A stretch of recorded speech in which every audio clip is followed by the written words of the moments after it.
I work under the auspices of an animal rehabilitation charity called Little Foxes, which is out in Wheatley. And basically a lot of people hand wounded creatures into vets, and the vets will then phone Penny Little at Little Foxes.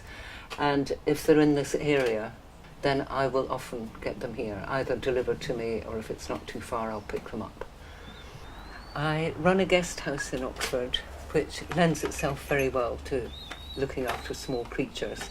So we do refer to them as the front of house guests, which are the people, and back of house, which are birds and other small creatures, occasionally hedgehogs, voles, things like that.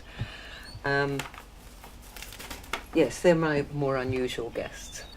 I think one of the first creatures I ever cared for, I was 9 years old and in the first year at boarding school, which I hated, and my friend and I found a huge black bird, clearly in distress, cowering under a bush.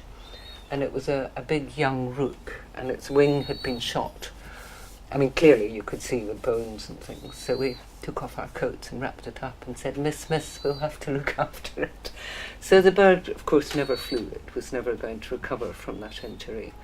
But it became the love of our lives, really. It was funny, it was naughty, and above all, it loved us because we took care of it. And it hated all the prefects because they were bossy and it didn't know them and so on. So it brought huge joy. It was probably the happiest term I had in all those years at that school. One of the most charming creatures I looked after this last summer were a family of 5 baby swallows. They couldn't fly, they're far too young. And they ended up with me, and I hadn't cared for swallows before. They were absolutely beautiful, very dehydrated, very just pathetic looking, really. However, all of them survived. All of them did incredibly well, and were a joy, an absolute joy to look after. Tame and sweet and twittering. And gradually they moved into bigger cages. Started in a box, then into a cage, then into a bigger cage, and then into the aviary in the garden, then plus the outside aviary, until they were flying beautifully.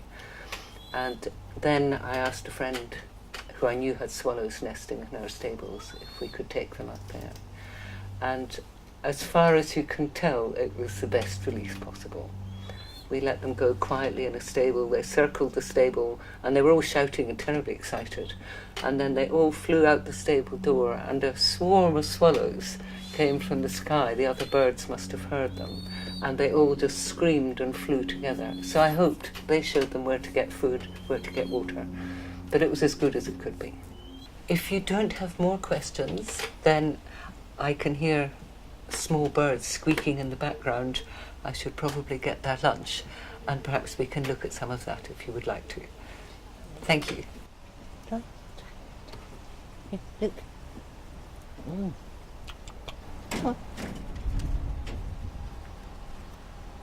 And they would get about 20 mil at this size, 20 or so mil at each feed.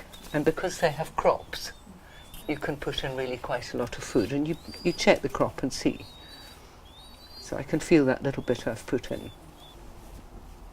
So I'm quite sure this little bird will be rehabilitated and will fly away.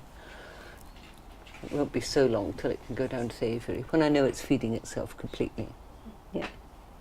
Yeah, then you can go to the outside aviary. Then we'll open the door and you can go away. Yeah. How does that sound? You could even come back for food if you want.